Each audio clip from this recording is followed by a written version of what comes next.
इस देश के पूरे इतिहास को आप पढ़ेंगे तो आप इस पूरे इतिहास को विचारधाराओं के संघर्ष के रूप में देखेंगे। एक तरफ वो विचारधारा के लोग हैं जो मुट्ठी भर लोगों के हाथ में पूरी ताकत देना चाहते हैं, जाति व्यवस्था के नाम पे, मर्दवाद के नाम पे, थोड़े से लोगों के पास सब कुछ रहे। महात्मा कबीर, फूले, पेरियार, संत रविदास, संत घासीदास, संत गाडगे, शाहू जी महाराज, महात्मा फूले जिसकी जमीन पर हम लोग बैठे हैं, बाबा साहब अम्बेडकर, डॉक्टर राम मनोहर लोहिया, मंडल आंदोलन, ये वो विचारधारा है जो समानता और न्याय की बात करती है। आज हम देख रहे हैं कि बंटवारा होता जा रहा है, वही मुट्ठी भर लोग ताकतवर हो रहे हैं और बाकी लोग और गरीब, कमजोर, मजलूम बनाए जा रहे हैं, उनके हक अधिकार छीने जा रहे हैं। अगर इतिहास नहीं जानेंगे तो कोई नेता, कोई धर्म, कोई राजनीति उनको भटका देगी, कोई पूंजीपति उसको किसी और चीज में भटका देगा। मैं नौजवानों से केवल एक अपील करता हूं, अपने इतिहास को जानो, अपनी विचारधारा को पहचानो। इंसाफ और इंसानियत सबसे बड़ी चीज है। उस विचार के साथ खड़े हो जो सबको बराबरी की बात करती है। आदिवासी के ऊपर सबसे ज्यादा हमला किसी मुसलमान ने तो किया नहीं कि आदिवासी की पहचान पर हमला करो, आदिवासी के जल जंगल जमीन को छीन लो। अब जब वो लड़ाई लड़ने आए तो उनसे कहो हिंदू हैं, वो कहते हैं कि हमारा देवी देवता सब अलग, हमारी उपासना पद्धति अलग, हमारी संस्कृति अलग। जब तुम हिंदू का धर्म नहीं था तब भी आदिवासी था। संविधान कहां बचेगा? अगर आप किसी के खिलाफ बोलो तो वो आपको जेल में डाल दे, आपके अधिकार कम करने लगे, आपको आपस में लड़ाने वाले काम करने लगे, तो फिर हम तो कहेंगे ना कि संविधान कमजोर किया जा रहा है। आरक्षण खत्म कर दो, प्राइवेटाइजेशन पूरे देश का कर दो, लेटरल एंट्री जैसे नौकरियों को अपने लोगों को बांट दो, न्यायपालिका को इतना दबाव में डाल दो कि खुलकर फैसला न दे सके, मीडिया पर इतना दबाव डालो कि वो केवल आपकी भक्ति करे, जनता की बात न दिखाए। सर, अलग अलग विचारधारा के लोग एक साथ बैठते, युति करते, लेकिन आम्बेडकरी जो लोग हैं खुद को बुद्धिजीवी समझते, आम्बेडकरवादी समझते, ये आम्बेडकरदारी विचार, फुले शाह आम्बेडकर विचारधारा वाले लोग हैं, वो एक साथ क्यों नहीं आते? आप ओबीसी से बिलोंग करते, तो बाबा साहब और ओबीसी क्या बताना चाहेंगे ओबीसी के लोग, और ब्राह्मणिज्म और बुद्धिज्म में क्या बताना चाहेंगे आप? सच्चा आम्बेडकरवादी किसको बोलेंगे? अच्छा सर, संविधान खतरे में है? चाहेंगे सर, आप भगवान को मानते क्या? तो अभी जो चल रहा है हिंदू मुसलमान और हिंदू खतरे में है, ऐसी बात चल रही, तो क्या हुआ, हिंदू खतरे में है? तो मैं ये बोल रहा कि अभी जो युवा वर्ग है, फुले शाह आम्बेडकर, बाबा साहब आम्बेडकर के आंदोलन में युवा वर्ग दिख नहीं रहा, तो क्या बताना चाहेंगे, क्या संदेश देना चाहेंगे आप? देखिए, युवा पीढ़ी को, सभी को नमो बुद्धाय, जय भीम, जय संविधान। आज हमारे साथ है doctor Laxman Yadav sir, professor. इनकी किताब प्रोफेसर की डायरी प्रकाशित हुई है। तो सर, ये प्रोफेसर की डायरी, ये किताब जो है, आपको क्या जरूरत पड़ी प्रकाशित करने की? बहुत शुक्रिया आप सबको। नमो बुद्धाय, जय भीम, जय संविधान, इंकलाब जिंदाबाद। मैं आजमगढ़ यूपी का रहने वाला, इलाहाबाद यूनिवर्सिटी से पढ़ाई की, दिल्ली यूनिवर्सिटी में पीएचडी किया और लगभग 13.5 साल दिल्ली विश्वविद्यालय के एक डिग्री कॉलेज में असिस्टेंट प्रोफेसर यानी एडहॉक बेसिस पर था। हम जो कुछ भी बने वो कलम और किताब से बने। अच्छा। सच बोलना और हक की बात बोलना उसी शिक्षा से हमें मिला। बराबर। और जब वही सच और हक की बात बोलने लगे तो हो सकता है लोगों को पसंद न आया हो, तो हमें परमानेंट नहीं होने दिया। अच्छा। हमें नौकरी से निकाल दिया। अब मेरे लिए मुश्किल ये थी कि पहले कभी जिंदगी में सोचा था कि कभी बाद में चल करके अपनी ऑटोबायोग्राफी लिखेंगे। अच्छा। अपनी पूरी जीवनी लिखेंगे, लेकिन जब मुझे लगा कि ये घटना मेरे साथ हुई है तो इस बात को अलग से लिखना जरूरी है। डायरी में पहले से लिखता था, फिर मुझे लगा कि अगर शिक्षा, स्कूल, कॉलेज, विश्वविद्यालय, इनके भीतर क्या कुछ अच्छी कहानियां हैं और क्या बुरा हो रहा है, इन दोनों बातों को हम नहीं बताएंगे तो समाज के बाकी लोगों को कैसे पता चलेगा कि जिन्हें वो मंदिर मानते हैं उसके भीतर क्या हो रहा है, कैसे उनके बच्चों के भविष्य से खिलवाड़ हो रहा है, कैसे रास्ते कम हो रहे हैं जिससे उनके बच्चे पढ़ पाएंगे। इसलिए वो किताब लिखी जिसका नाम है प्रोफेसर की डायरी। हिंदी में वो बेस्ट सेलर रही, 40,000 किताबें अब तक बिक चुकी हैं। अब मराठी में उसका अनुवाद हुआ है और मधुश्री प्रकाशन ने उसको मराठी में छापा है, जिसका लोकार्पण नागपुर में हुआ है। सही सही सही। मराठी में लोग पढ़ेंगे सर? मैं उम्मीद करता हूँ। तो मैं ये बोल रहा कि अभी जो युवा वर्ग है, फुले शाह आम्बेडकर, बाबा साहब आम्बेडकर के आंदोलन में युवा वर्ग दिख नहीं रहा, तो क्या बताना चाहेंगे, क्या संदेश देना चाहेंगे आप देखिए, युवा पीढ़ी को? जब इस देश के पूरे इतिहास को आप पढ़ेंगे तो आप इस पूरे इतिहास को विचारधाराओं के संघर्ष के रूप में देखेंगे। एक तरफ वो विचारधारा के लोग हैं जो मुट्ठी भर लोगों के हाथ में पूरी ताकत देना चाहते हैं, अच्छा, जाति व्यवस्था के नाम पे, मर्दवाद के नाम पे, थोड़े से लोगों के पास सब कुछ रहे अच्छा। और बाकी लोग गुलाम बने रहे। थोड़े से मतलब कौन? उसमें upper caste, upper class, male, Hindu जो खुद को कहते हैं, अच्छा, ताकत आज भी उन्हीं के पास है। विश्वविद्यालयों में, जैसे हम विश्वविद्यालय का रेफरेंस लें, आज भी देश के सभी एकेडमिक इंस्टीट्यूशन को देखेंगे तो 90% वो लोग हैं जिनकी पॉपुलेशन 10% है। अच्छा, ये मुट्ठी भर लोग हुए। 90% जिसकी पॉपुलेशन है वो 10% भी नहीं है। तो ये विचारधारा का संघर्ष है। इस विचारधारा की लड़ाई में तथागत बुद्ध ने बराबरी, समानता, न्याय की बात की। महात्मा कबीर, फूले, पेरियार, संत रविदास, संत घासीदास, संत गाडगे, शाहू जी महाराज, महात्मा फूले जिसकी ज़मीन पर हम लोग बैठे हैं, बाबा साहब अम्बेडकर, डॉक्टर राम मनोहर लोहिया, मंडल आंदोलन, ये वो विचारधारा है जो समानता और न्याय की बात करती है कि सबको सबके हिस्से का हक, अधिकार, सम्मान मिले। आज हम देख रहे हैं कि बंटवारा होता जा रहा है, वही मुट्ठी भर लोग ताकतवर हो रहे हैं और बाकी लोग और गरीब, कमजोर, मजलूम बनाए जा रहे हैं, उनके हक अधिकार छीने जा रहे हैं। नौजवानों से मैं केवल एक अपील करता हूं, पूरे देश के नौजवान और हर जाति, हर धर्म, हर मजहब के नौजवान, उनको पढ़ना चाहिए, अपना इतिहास जानना चाहिए। सामाजिक न्याय की पाठशाला मैंने अपने YouTube channel doctor Laxman Yadav पर शुरू की थी, इसीलिए कि सामाजिक न्याय का विचार क्या है ये लोग जाने।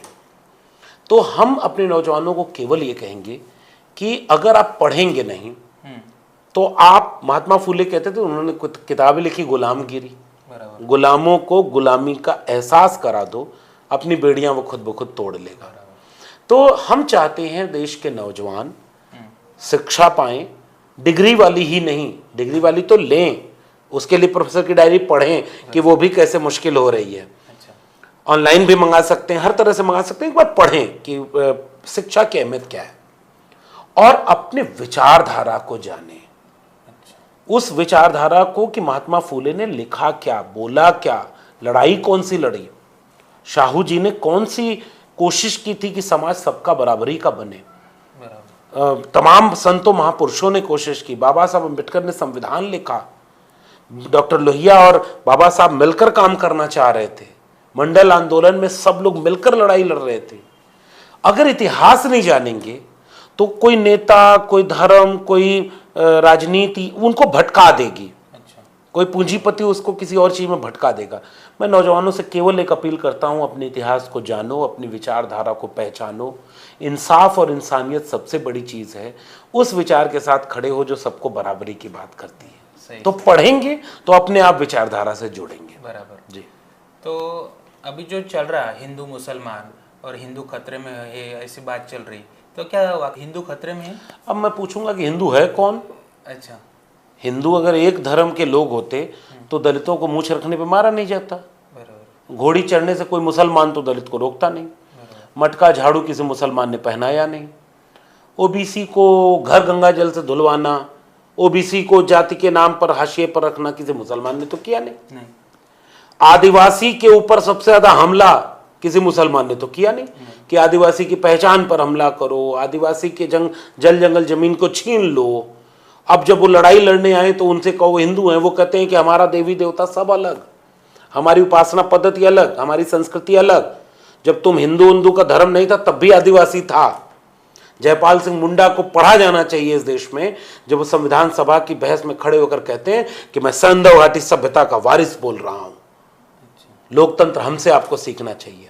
नौजवानों को ये इतिहास नहीं पता है, इसलिए धर्म की लड़ाई में उनका इस्तेमाल होता है। हम कह रहे हैं कि धर्म की लड़ाई हमारी लड़ाई नहीं है। जिसको मानना होगा धर्म वो अपने दिल में मानेगा। महात्मा कबीर कहा करते थे कि मोको कहां ढूंढे रे बंदे, मैं तो तेरे पास में। नाम है मंदिर, नाम है मस्जिद, ना काबे कैलाश में, नाम है जप में, नाम है तप में, नाम है व्रत उपवास में, खोजी हो तो तुरते मिलियो, पल भर की तलाश में, कहे कबीर मत सुनो भाई साधो मैं तो विश्वास में। कस्तूरी कुंडल बसे मृग ढूढ़े बन माई, ऐसे घट घट राम है दुनिया देखे नहीं। हिंदू तुरक दो नहीं मेरा, अरे इन दोन रान पाई, हिंदुन की हिंदुआई देखी तुर्कन की तुर्काई, अरे इन दोन रान पाई। हिंदू कहो तो हूं नहीं, मुसलमान भी ना है। ये संत रविदास ने कितनी बातें लिखी, गुरु नानक ने लिखी, बुल्ले शाह बाबा फरीद ने लिखी। धर्म की लड़ाई हमारी लड़ाई नहीं। जिसे धर्म मानना होगा वो दिल में मानेगा, वो अपने यहाँ जाएगा। दो धर्म को आपस में लड़ाना क्यों? वो अपना माने, आप अपना मानो।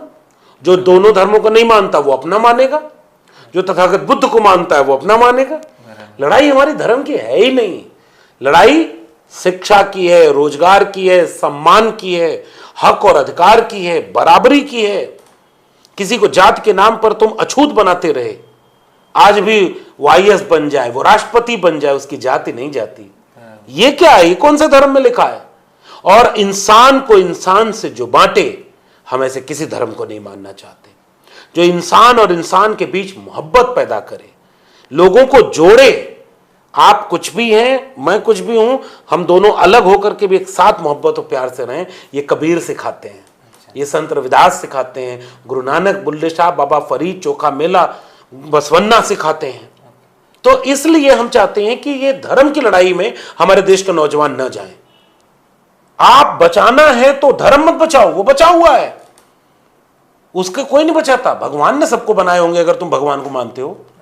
अब यहाँ इंसान का राम भगवान को बचाएंगे। सर आप भगवान को मानते क्या? मैं कैसे मानूं? मैं मानता हूं कि कुदरत, अच्छा, प्रकृति वो सबसे बड़ी है, इंसान सबसे बड़ा है। इंसान को ही जो मानना है मान लो। सर ये मैं मानता हूं। इसलिए मजहब की लड़ाई हमारी लड़ाई नहीं है। हमारी लड़ाई सम्मान की लड़ाई है, इंसान को इंसान के बराबर बनाने की लड़ाई है। इस लड़ाई में जो भी बाधा बनेगा वो हमारी लड़ाई नहीं है। हमारी लड़ाई वहां है, और यही देश के नौजवानों को भी कहता हूं, खतरे में न हिंदू खतरे में है, न मुसलमान खतरे में है।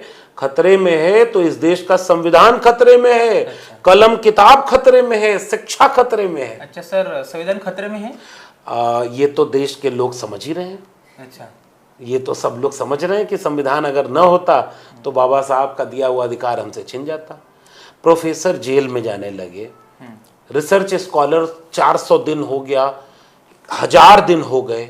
इस देश के सामाजिक कार्यकर्ता, बुद्धिजीवी, शोधार्थी, प्रोफेसर, पत्रकार, ये लोग जेल में अगर जाने लगे तो संविधान दिक्कत करेगा ना। जो आपसे असहमत हो उसको आप जेल में डाल दो, जो आपसे असहमत हो उसकी प्रोफेसर की नौकरी परमानेंट ना होने दो। संविधान कहाँ बचेगा? अगर आप किसी के खिलाफ बोलो तो वो आपको जेल में डाल दे, आपके अधिकार कम करने लगे, आपको आपस में लड़ाने वाले काम करने लगे, तो फिर हम तो कहेंगे ना कि संविधान कमजोर किया जा रहा है। बैकडोर से नौकरी दे दो अपने लोगों को, आरक्षण खत्म कर दो, प्राइवेटाइजेशन पूरे देश का कर दो, लेटरल एंट्री जैसे नौकरियों को अपने लोगों को बांट दो, तो संविधान तो कमजोर होगा ना। न्यायपालिका को इतना दबाव में डाल दो कि खुलकर फैसला न ले सके। मीडिया पर इतना दबाव डालो कि वो केवल आपकी भक्ति करे, जनता की बात न दिखाए, तो फिर संविधान तो कमजोर होगा ना। हाँ जी सर, सच्चा अम्बेडकरवादी किसको बोलेंगे? सच्चा मैं सच्चा उसे मानता हूँ, बाबा साहब खुद कहते थे कि मुझे मूर्तियों में मत ढूंढना, मैं तुम्हें किताबों में मिलूंगा, बराबर, विचार में मिलूंगा, बराबर, जो इंसान को इंसान से बराबर रखने की बात दिल में रखता है, जो जाति व्यवस्था के खात्मे की बात सोचता है, जो पुरुष स्त्री के भेद को मिटाने की बात करता है, धर्म के नाम पर लड़ाने की बात नहीं करता है, हक और अधिकार के लिए जागरूक रहता है, शिक्षित बनो, संगठित रहो, संघर्ष करो के नारे को मानता है, वो सच्चा अम्बेडकरवादी है। वो किसी भी रूप में हो, वो किसी भी अलग तरह से बात करे, लेकिन जो न्याय की बात करे, समानता की बात करे, वही बुद्ध का वारिस है, वही कबीर का वारिस है, फूले शाह अम्बेडकर का वारिस वही है, जो न्यूनतम सहमति पर अधिकतम एकता की जोड़ने की बात करे। जी। और ब्राह्मणिज्म और बुद्धिज्म में क्या बताना चाहेंगे आप? देखिए, ब्राह्मणिज्म, बाबा साहब तो कहते थे कि पूरे देश की लड़ाई का इतिहास ही इन दोनों का। बुद्धिज्म इंसान को इंसान के बराबर करके जोड़ता है। बुद्धिज्म प्रेम, करुणा, सत्य, अहिंसा की पाठ पढ़ाता है। बुद्ध होने का मतलब मेरे लिए एक विचार है जो ज्ञान की बात करता है, प्रज्ञा की बात करता है, शील करुणा की बात करता है। मनुष्य तो छोड़िए, जीवों की जिंदगी को करुणा से देख करके उनकी बचाने की बात करता है। इतना प्यारा रास्ता विचार बुद्ध का, वो इंसानियत की बात करता है। बाकी सारे लोग तो जो दूसरा खेमा है उसमें बांटने वाले लोग हैं, लड़ाने वाले लोग हैं।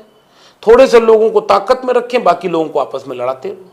तो मेरा विचार तो इस विचार का है। बुद्ध, कबीर, रैदास, पलटू दादू, भीखा, फूले शाह, अम्बेडकर, लोहिया, मंडल, भगत सिंह, ये विचार है जो न्याय की बात करता है। जी सर, आप ओबीसी से बिलोंग करते हैं, तो बाबा साहब और ओबीसी क्या बताना चाहेंगे ओबीसी के लोगों को? बाबा साहब अम्बेडकर अपने समाज के लिए सबसे ज़्यादा समर्पित थे।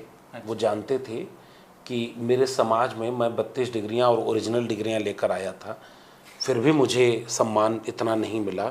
फाइल फेंक के देना। सयाजी बाग में बाबा साहब आखिरी दिनों में उदास होकर रोए थे। संकल्प किया कि मैं देश छोड़कर नहीं जाऊंगा, अपने समाज के लोगों के लिए काम करूंगा। तो बाबा साहब अम्बेडकर अपने समाज को जगा कर गए। आज उनका समाज उन्हें मानता है। लेकिन बाबा साहब अम्बेडकर केवल दलित के नेता नहीं थे, उन्होंने मनुष्यता के नाते महिलाओं के लिए तमाम कानून बनाए, लेख लिखे, किताबें लिखी। बाबा साहब को पढ़ना चाहिए। मेरे हिसाब से देश के हर नागरिक को बाबा साहब अम्बेडकर के लिखे हुए को पढ़ना चाहिए। जब आप पढ़ेंगे तो पाएंगे कि डॉक्टर अम्बेडकर ने महिलाओं की मुक्ति और बराबरी के लिए कितना कुछ किया, किसानों मजदूरों के लिए किया, रुपए की समस्या पर लेख लिखा तो आरबीआई की स्थापना हुई, सरकारी कर्मचारियों को वेतन भत्ता, पे ग्रेड, ग्रेचुटी की बात की, मैटरनिटी लीव और चाइल्ड केयर लीव की बात की।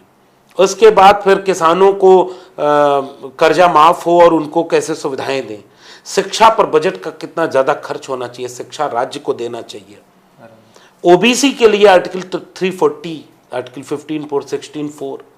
1948 में भारतीय पिछड़ा वर्ग संघ का एक कार्यक्रम होता है लखनऊ में, और बाबा साहब वहाँ जाकर कहते हैं कि ओबीसी और दलित और आदिवासियों को एक साथ आना चाहिए। भले ही आप हमसे रोटी बेटी का संबंध मत करो, लेकिन हमारा दर्द एक है, इसलिए हमारी दवा एक होगी। हम एकजुट हो सकते हैं। आज इस देश को उसी एकजुटता की जरूरत है। बाबा साहब अम्बेडकर ने हर समाज के लिए, इंसानियत के लिए इतना कुछ किया है कि सबको अपना उसमें मिलेगा। इसलिए डॉक्टर अम्बेडकर, इस तरह के लोग किसी देश में बहुत कम होते हैं। उनका सम्मान होना चाहिए, उनको पढ़ना चाहिए और उनके विचारों पर समाज को आगे बढ़ना चाहिए। सर, अलग अलग विचारधारा के लोग एक साथ बैठते, युति करते, लेकिन आम्बेडकरी जो लोग हैं खुद को बुद्धिजीवी समझते, आम्बेडकरवादी समझते, ये आम्बेडकरदारी विचार, फुले शाह अम्बेडकर विचारधारा वाले लोग हैं, वो एक साथ क्यों नहीं आते? बाबा साहब के समय ही उनके खिलाफ बहुत सारे उन्हीं के अपने समाज के लोग खड़े हो गए थे, खड़े कर दिए गए थे। बाबा साहब ने जितने संगठन बनाए, उनके जाते ही उन संगठनों में इतने टुकड़े हुए। बुद्धिस्ट सोसाइटी ऑफ इंडिया, फिर रिपब्लिकन पार्टी ऑफ इंडिया, कितने टुकड़े हुए।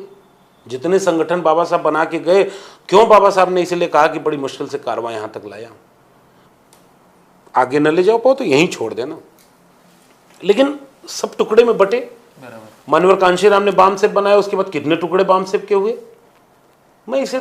ये एक मुश्किल है, एक चुनौती है। लेकिन मैं इसे इस रूप में देखता हूं कि न्यूनतम सहमति पर अधिकतम एकता बनानी चाहिए। अच्छा। न्यूनतम सहमति मतलब हमारे में 10 में से 6 बातें मान लीजिए नहीं मेल खा रही हैं, लेकिन 4 जगह हम और आप बराबर हैं, तो हम उस 4 जगह एकजुट खड़े हो जाएं। इसलिए हम तो अपील करते हैं, हम तो ओबीसी समाज के भी लोगों से कहते हैं कि बाबा साहब अम्बेडकर को पढ़ो, जानो। ऐसे ही आदिवासी समाज के लोग, आज ओबीसी समाज के लोग बाबा साहब को अपना नायक मानते हैं। बहुत जाने कितने कार्यक्रम में, आज ही जब हम और आप बात कर रहे हैं, आज मंडल दिवस है, 7 अगस्त है, और आज जब हम जहां जा रहे हैं वहां बाबा साहब की बड़ी सी तस्वीर लगी हुई है उस कार्यक्रम में, जो ओबीसी का कार्यक्रम है। अच्छा। आदिवासियों के जाने कितने कार्यक्रम में हम गए हैं जिसमें बाबा साहब की तस्वीर लगा के बिरसा मुंडा, जयपाल सिंह मुंडा के साथ, टंटिया मामा, टंटिया भील के साथ आदिवासी बाबा साहब को याद करते हैं। महिलाओं के कार्यक्रम हम गए, तो न्यूनतम सहमति पर हम जुड़े। अच्छा, अगर हम आपस में लड़ने के बहाने खोजेंगे तो 1000 मिल जाएंगे। बराबर। हमें भी लोग आलोचना करते हैं, हम कहते हैं कि कोई बात नहीं, हम जहां नहीं मेल खाएगा कोई बात नहीं, जहां मेल खाए वहां एक होकर के लड़ लो। तो हमारा संदेश केवल यही है कि न्यूनतम सहमति पर एकता बनाइए और आगे बढ़िए।